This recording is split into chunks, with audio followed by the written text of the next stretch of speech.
Hey guys, excuse me, sorry about that. What's up, you guys? Welcome back to my channel, Real Talk Recovery, where we talk about recovery from addiction and I share my life with you. So, you guys, I'm really going to try and start uploading just nightly meditations that we can do together before we hit the sack. I'm going to have to go to bed early tonight because, hey, Melissa, because my little boy has school tomorrow. He's got to go back to school tomorrow. So, what I thought we could all talk about is letting go of the past so that we can move on to the future and that we can grow in the future.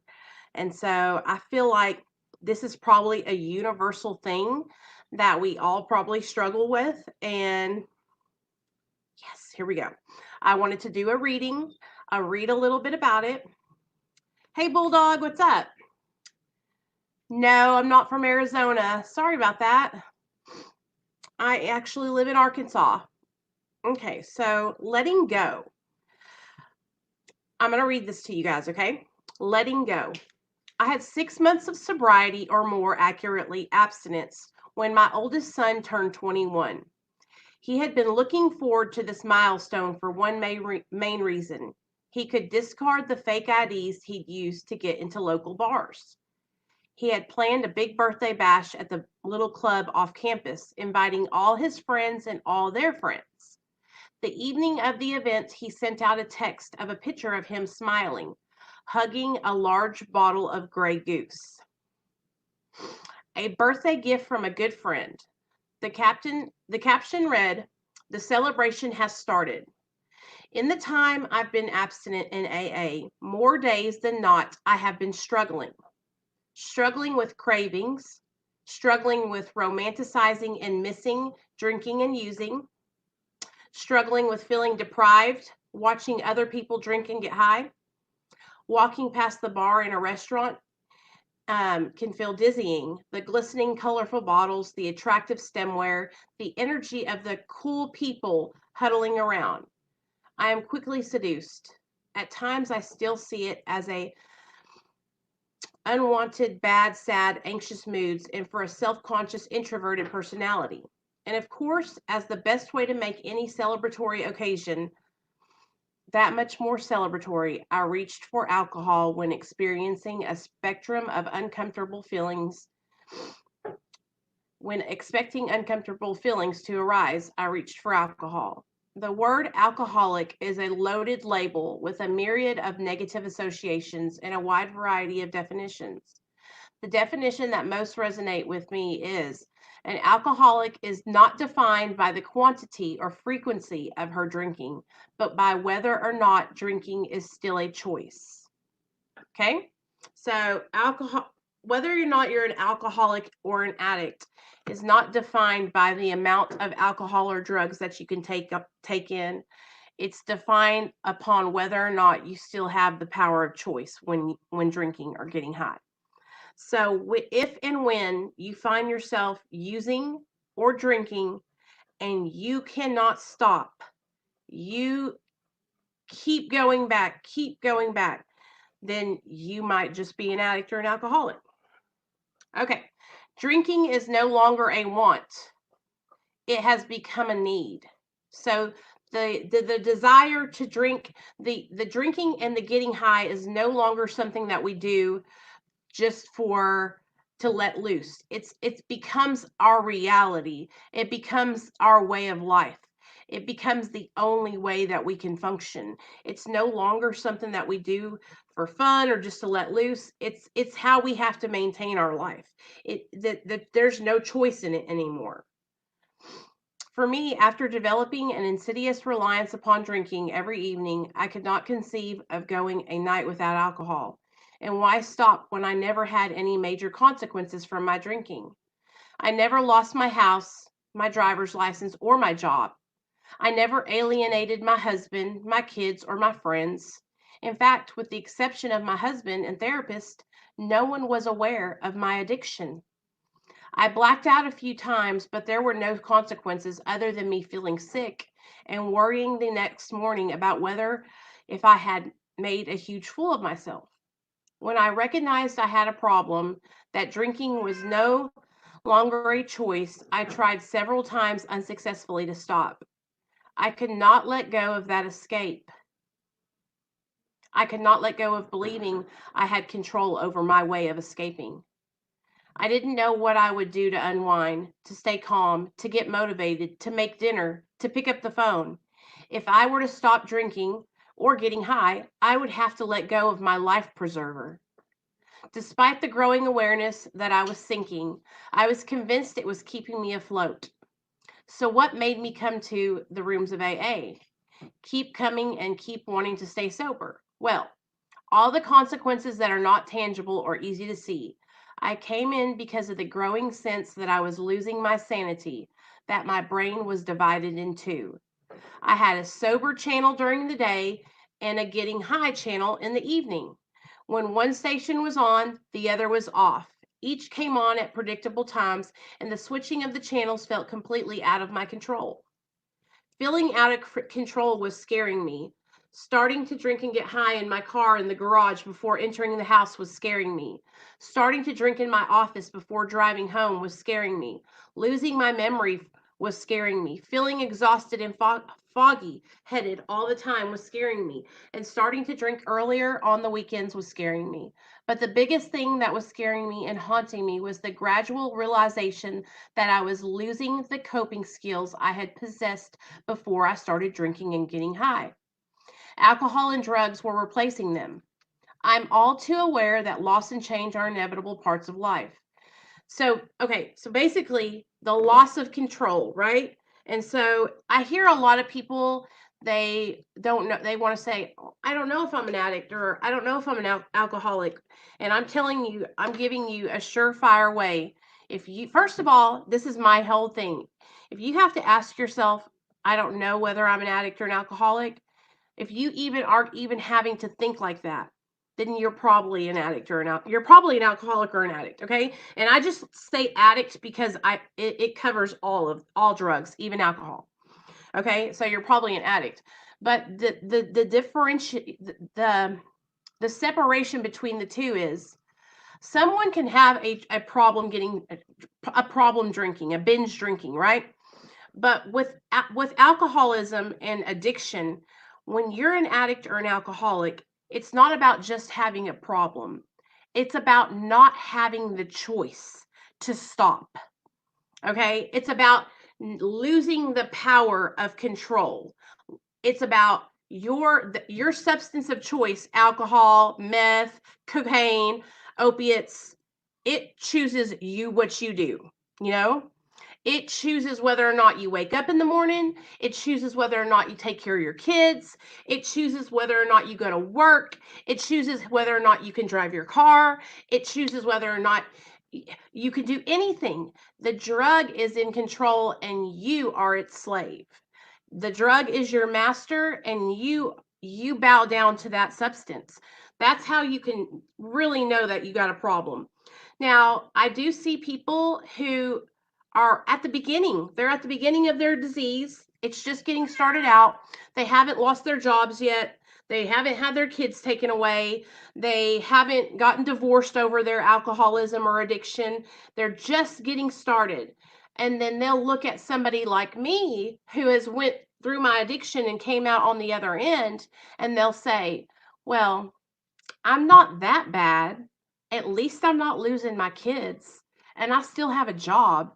So I must really not have a problem. I'm not an addict like she is, or I'm not an alcoholic like he is, right?" And so that's where it gets difficult because if you're using anything to cope with life on life's terms, if you're using alcohol to escape reality, then that is a surefire warning sign that you're going down the wrong path, that something is not right. Okay.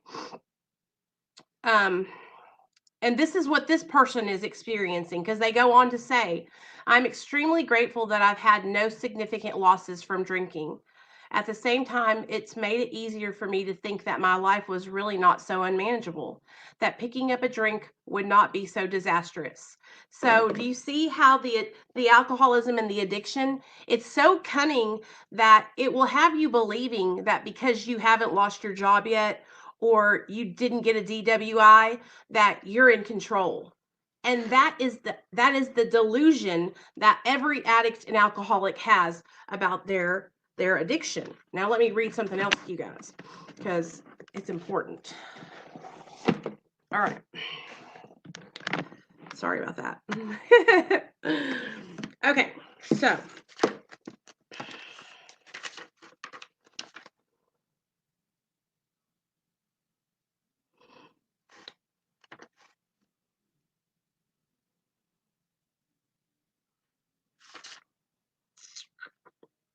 I think everybody kind of goes through a period when they're trying to get their lives back together, and maybe they're like maybe you're coming to grips with the fact that you have a problem, right? And you kind of haven't gotten to that point where you're like, okay, yeah, maybe I am an addict. Maybe I am an alcoholic. Maybe I'm both. Maybe I'm an addict and alcoholic, right? Because for me, like if I don't have drugs, I'm going to drink. And you know what I mean? And if I don't have drink, I'm going to do drugs. It really didn't matter what the substance was. If whatever I could do to change the way I felt was what I was going to do, right? And that's what it was really about. It was about changing the way I felt on the inside. Hey, Crystal. And so, okay, let me read something to you. Okay, some of you are thinking, yes, what you tell us is true, but it doesn't fully apply. We admit we have some of these symptoms, but we have not gone to the extremes you fellows did, nor are we likely to.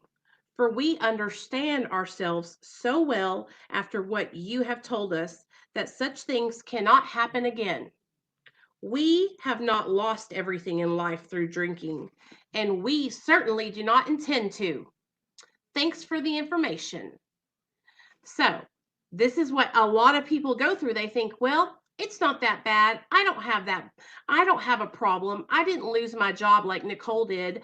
My children didn't get taken away from by CPS like Nicole's did. I wasn't shooting up drugs in my veins like Nicole was. I wasn't sucking the D on 4th Street like Nicole was. I wasn't pop locking and dropping it like Nicole was. You know what I'm saying?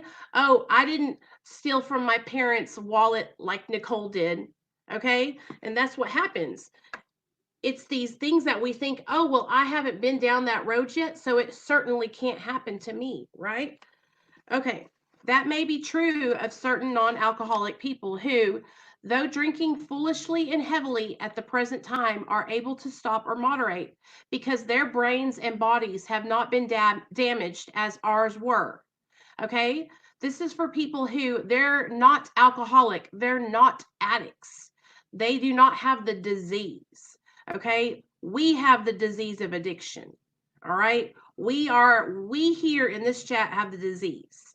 There are people, though, you guys, who come into the rooms or come into meetings or could be here in this little chat right now who they don't have the disease of addiction and they were able to stop on their own accord and they were able to make the right choice on their own accord. That's not the disease of addiction. When you have the disease of addiction, you lose the power of choice. Okay? That's the difference between an addict and a non-addict. And then you get people who come in here and they say, well, you should have been strong enough to make that choice, Nicole. You should have been able to say no. What a horrible mother you were because you got your kids taken away. I would never let that happen to me. Well, there's a difference because you don't have the disease of addiction, okay? And that's what happens is you have people that are intermingling with us people who are over here struggling with a disease that is literally killing us, right? That we are dying from the disease of addiction. It's like there is a difference between somebody who went out, abused things, partied a little, and All right, Crystal, talk to you later, girl. There was only going to be 2 people that came to the Patreon chat, so I just went ahead and came on and we did a live. So that's what happens is when people, it's like you can't compare the two. When you're strung out on dope and you lose the power of choice, there's a difference, you guys. There's a big difference between somebody who has a binge drinking problem and then somebody else who loses total control and cannot stop. You know what I mean? And the only way they can stop is through intervention. When somebody they have to be removed from the substance so that way they can change their lives. Do you know what I'm saying? If they have to be taken out of that situation. So it says, but the actual or potential alcoholic, with hardly an exception, will be absolutely unable to stop drinking on the basis of self-knowledge. Okay? So the addict or the alcoholic will absolutely unable to stop drinking or using drugs on the basis of self-knowledge. So if you're an addict or an alcoholic and you find yourself and you're like, I can't stop. I'm trying. I know that I need to do this. I know I need to make a change, but I just can't do it, right? That's because you're a drug addict. That's because you're an alcoholic. Okay, that's what it is. And you need help. This is a point we wish to emphasize and re-emphasize to smash home upon our alcoholic readers as it has been revealed to us out of bitter experience. Let us take another illustration, okay? So listen to this story, y'all. Fred is partner in a well-known accounting firm. His income is good and he has a fine home and is happily married and the father of a promising children of college age. He has so attractive a personality that he makes friends with everyone. If ever there was a successful businessman, it is Fred. To all appearance, he is stable, well-balanced individual, yet he is an alcoholic. We first saw Fred about a year ago in a hospital where he had gone to recover from a bad case of the jitters. Okay, he was coming off alcohol. It was his first experience of this kind, and he was much ashamed of it. Far from admitting he was an alcoholic, he told himself he came to the hospital to rest his nerves. The doctor intimated strongly that he might be worse than he realized. For a few days, he was depressed about his condition. He made up his mind to quit drinking altogether. It never occurred to him that perhaps he could not do so, in spite of his character and standing. Fred would not believe himself an alcoholic, much less accept a spiritual remedy for his problem. We told him what we knew about alcoholism. He was interested and conceded that he had some of the symptoms, but he was a long way from admitting that he could do nothing about it himself. He was positive that his humiliating experience, plus the knowledge he had acquired, would keep him sober the rest of his life. Self-knowledge would fix it. We heard no more of Fred for a while. One day, we were told that he was back in the hospital. This time, he was quite shaky. He soon indicated he was anxious to see us. The story he told is most instructive, for here was a chap absolutely convinced he had to stop drinking, who had no excuse for drinking, who exhibited splendid judgment and determination in all his other concerns, yet was flat on his back nonetheless. Let him tell you about it. So this is what Fred says. I was much impressed with what you fellows had said about alcoholism, and I frankly did not believe it would be possible for me to ever drink again. So he thought that he would never drink again. He was like, there's no way I'll ever drink again. Not after this crap that happened. I rather appreciated your ideas about the subtle insanity which precedes the first drink, but I was confident it could not happen to me after what I had learned. I reasoned I was not so far advanced as most of you fellows. So he kept telling himself, I'm not as bad as those guys. Those guys are real drunks. Those guys are real junkies. I'm not that bad. That I had been usually successful in licking my other personal problems. and that I would therefore be successful where you men failed. I felt I had every right to be self-confident, that it would be only a matter of exercising my willpower and keeping on guard. In this frame of mind, I went about my business, and for a time all was well. I had no trouble refusing drinks and began to wonder if I had not been making too hard work of a simple matter. So now he's thinking, I'm saying no to drugs. I'm saying no to alcohol. Maybe I was overreacting.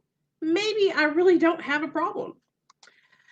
One day I went to Washington to present some accounting evidence to a government bureau. I had been out of town before during this particular dry spell, so there was nothing new about that. Physically, I felt fine. Neither did I have any pressing problems or worries. My business came off well. I was pleased and knew my partners would be too. It was the end of a perfect day, not a cloud on the horizon. I went to my hotel and leisurely dressed for dinner. As I crossed the threshold of the dining room, the thought came to my mind that it would be nice to have a couple of cocktails with dinner. That was all, nothing more. I ordered a cocktail in my meal. Then I ordered another cocktail. After dinner, I decided to take a walk. When I returned to the hotel, it struck me a highball would be fine before going to bed. So I stepped into the bar and I had one. I remember having several more that night and plenty the next morning. I have a shadowy recollection of being in an airplane bound for New York and of finding a friendly taxicab driver at the landing field instead of my wife. The driver escorted me about for several days. I know little of where I went or what I said and did. Then came the hospital with unbearable mental and physical suffering. As soon as I regained my ability to think, I went carefully over that evening in Washington. Not only had I been off guard, I had made no fight whatsoever against the first drink. This time, I had not thought of the consequences at all. I had commenced to drink as carelessly as though the cocktails were ginger ale. I now remembered what my alcoholic friends had told me, how they prophesied that if I had an alcoholic mind, the time and the place would come and I would drink again. They had said that though I did raise a defense, it would one day give away before some trivial reason for having a drink. Well, just that did happen and more, for what I had learned of alcoholism did not occur to me at all. I knew from that moment that I had an alcoholic mind. I saw that willpower and self-knowledge would not help in those strange mental blank spots. I had never been able to understand people who said that a problem had them hopelessly defeated. I knew then, and it was a crushing blow. Two of the members of Alcoholics Anonymous came to see me. They grinned, which I didn't like so much, and then they asked me if I thought of myself as an alcoholic and if I were really licked this time. I had to concede to both propositions. They piled on me heaps of evidence to effect that an alcoholic mentality such as I had exhibited in Washington was a hopeless condition. They cited cases out of their own experience by the dozen. This process snuffed out the last flicker of conviction that I could do the job myself. Then they outlined the spiritual answer and program of action, which 100 of them had followed successfully. This was back in 1930 when they wrote this. So there was like 100 of them that had gotten sober. Though I had been only a nominal churchman, their proposals were not intellectually hard to swallow. But the program of action, though entirely sensible, was pretty drastic. It meant I would have to throw several lifelong conceptions out the window, and that was not easy. But the moment I made up my mind to go through the process, I had the curious feeling that my alcoholic condition was relieved, as in fact it proved to be. So, quite as important as the discovery that spiritual principles would solve all my problems, I have since been brought into a way of living infinitely more satisfying and I hope more useful than that life I lived before. My old manner of life was by no means a bad one, but I would not exchange its best moments for the worst I have now. I would not go back to it even if I could. Fred's story speaks for itself. We hope it strikes home to thousands like him. He had felt only the first nip of the ringer. Most alcoholics have to be pretty badly mangled before they really commence to solve their problems. So, the reason I wanted to read that to you guys is because I think that's what a lot of I know it is. That's what we all do. You know when we're like trying you know when it's like we start getting fucked up and we start getting high and maybe we get our first consequence. Maybe we get a ticket when we're driving under the influence. Or maybe we get sent home early from work because we're fucked up and our boss knows but they don't want to fire us, right? And so we kind of like slide underneath the radar for a little bit. And we still think in our minds that we can handle it, right? We think, "Oh, it'll be okay. I can manage this still. It hasn't gotten out of control." You know? It gets so out of control so quickly, and that's what happens, you guys. It's like the lack of why did I think for so many years that I could handle it? Why did I keep tricking myself and lying to myself that I could do this, that I could stay sober on my own willpower? And that's the thing, you guys, like willpower isn't enough to get you sober. If willpower was enough to get us sober, then we would all be sober, you know?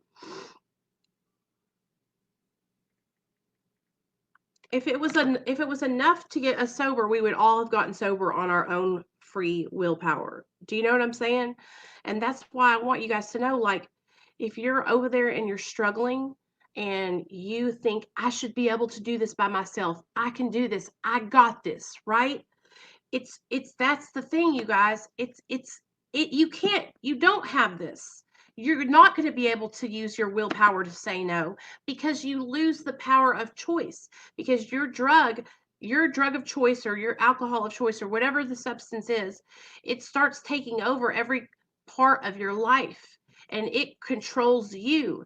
And if you're somebody who's on benzos or alcohol or opiates, not only is it controlling you mentally, but now you're physically addicted, and so you add that physical addiction on top of the already struggling mental addiction, and so I don't know, I just felt like I really wanted to come on here and talk to you guys about that. And then when we get sober and it starts becoming time for us to let go of all the things that we did in our past and move forward and start healing. Hey Merck, hey Lily. um I talk about a lot of things that I did in my past, right? Not because I'm ashamed of it, not because I'm beating myself up or anything like that. I talk about those things because I'm letting that stuff go. It's healing. It's like a healing process for me. It helps me to be able to share it with you guys. And so let me tell you guys something. I uploaded a video earlier today. It's probably like an hour ago, and it was about Child Protective Services taking my son and saving my life. Okay. So I said, the title is CPS took my son and it saved my life. Well, I got a comment underneath that video from, I don't even know who this person is, but this person is going on to tell me how I'm such a horrible person and they hope I lose my son forever. Okay. And obviously they didn't even watch the video. They just read the title and went on about their business, right? But I could beat myself up all day long about what happened in the past, about getting my child taken from me. And believe me, I did beat myself up for a long time. But you know what? I have to move past that. I'm not that person anymore. And my son is such an amazing little boy. He's smart, he's resilient. He doesn't even remember that happening. Thank you, God.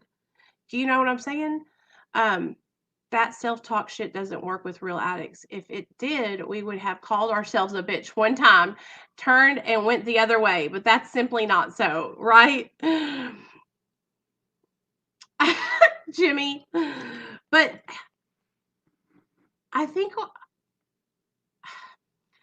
when you're surrounded with a lot of people who don't have the disease of addiction and they can just stop on their own accord, it's hard whenever you have people that'll say that and they don't really understand. They don't understand that you've lost all control, that you don't have any control over your life anymore. Hey, Bella. It was 2 days before his first birthday, Lily, and he's 5 now. So I've had him back for years. I've had my son back for 4 years now, you guys. But it was 2 days before his first birthday when he got taken, and he doesn't remember. He doesn't remember it at all. And I am so grateful that he doesn't remember, because I do feel like shit because that happened. And I wish it didn't have to happen like that. But it saved my life. It woke me up and made me change, you guys. And I'm grateful now. But I used to be very, very ashamed of that. And I used to really beat myself up about it, you know? But I'm trying to figure out like what I'm going to start doing, because so I have Patreon and I have 12 girls in my Patreon, and I was going to do a Patreon only live stream this evening, but it was going to be Cindy. It was going to be me, you, and Crystal. It's like 2 of you guys. That's it. Like I need interaction. So now I'm trying to figure out if I'm just going to upload videos in there and just throw them up pre-recorded in there. But what's happening, I don't even know if I'm going to keep Patreon, you guys. I might just take it down and not even worry about it anymore, because I don't want to not give. I feel like I do so much here on my channel, and I don't want to not do what I'm doing here. I want to keep doing what I'm doing on my channel, and I don't want to not be doing stuff in there. And so I guess what I'm just going to do is upload pre-recorded videos. But I texted her and she didn't come. I sent the message again. I said, I'm live. Come on over, you know. So yeah, she was there. She didn't answer. So I don't think she was in there. I think you might have seen her reading the comment, but she didn't come over. So, oh well, no big deal. I guess people that have Patreons and they have like a lot of people on their Patreon, then they can have live streams and there's like people to interact with, but we still get to interact with each other, so it doesn't matter. It's all the same.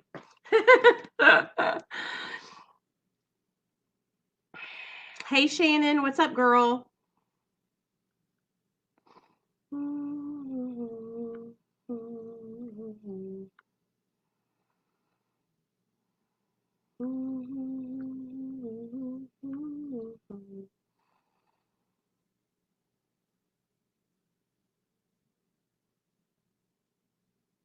Oh, I see. Okay, I didn't read all the way up. Okay, well, that's okay. We're in here now. That's all that matters. So, letting go of the past to move on into the future, you guys. Letting go of our old ways and growing and moving into the future. What's up, baby? Are you hungry? Huh? Okay. I love you guys. I hope you have a good night. I just wanted to come on here and do a video with you guys. I'm going to go lay down now. Can I have your phone now? Yeah, hold on. We're gonna eat food and take a shower first. On your phone, can you? No, first, can I play a game? But on your. I want you to come here and talk to everybody. They want to say hi to you. I want to show you guys. I want my son. Come here. Come say hi to everybody. He's such a beautiful boy, y'all. Oh, I mean, he's such a handsome boy. Come here, boy. Come here, boy.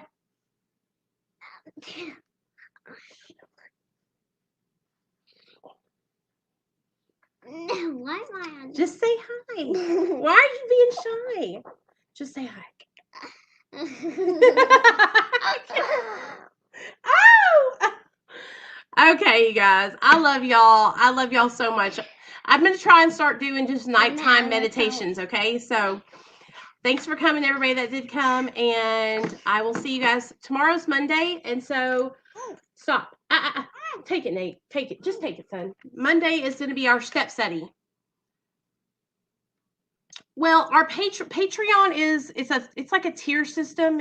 It's $3, $5, $10, and $25. And honestly, like I'm trying to figure out what I'm gonna do with my Patreon. I might just like not even worry about it anymore because I spend I upload on YouTube Can you say a lot, and so hold on, Nate. flat? I've got to figure out what I'm going to do with my Patreon, you guys, because I have 12 people in there right now, which is it's a good, I mean, I'm not saying I don't love I love everybody in there, but I have got to figure out what I want to do with it. I can't figure out, you guys, what I want to do. I can't figure out if I want to like just put pre-recorded videos in there. I can't figure out if I want to do live streams in there. I can't figure out what people want me to do in there. And so I need to get with the girls that are in there and ask them. But I have some amazing girls in there. Cindy's in there, Chrissy's in there, Crystal's in there, Melissa's in there, Felsy's in there, Blessed Mess is in there, Captain's in there, Sonia's in there. We have a bunch of girls in there.